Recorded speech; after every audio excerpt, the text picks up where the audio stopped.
Hi, my name is Alec Myrick, and I'm one of the customer success specialists here at the Ron Clark Academy. And I'm here to walk you through how to promote your students and transition your school year. Let's take a look. First, you want to make sure you're logged into our web-based user interface, which can be accessed at app.rcahousepoints.com. And once you're on your landing pad, you want to make sure you're in our Features tab, located on the left-handed side of your screen. Once you're there, you'll want to hit the Promote and Transition Students button. Now, if you're looking to transition your school year, the process is fairly simple and self-explanatory.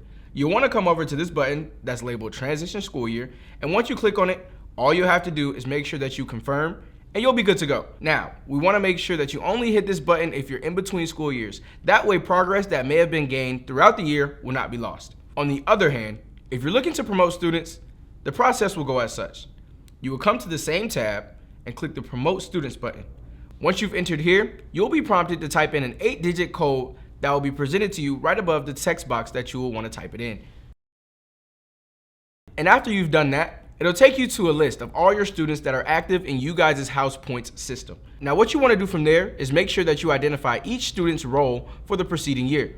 You could either A, choose to promote a student, simple process which just allows them to move on to the next grade level. Or B, hit retain, which makes the student repeat the grade level that they are currently in, whether it be for being held back or just reclassifying. Or you could either C, archive a student, which simply means they won't be returning in the following year. Once you've done all that and you've identified everyone's role, you simply hit promote and confirm. And just like that, after you've completed those steps to promote your students, you'll be more than well prepared to transition your school year.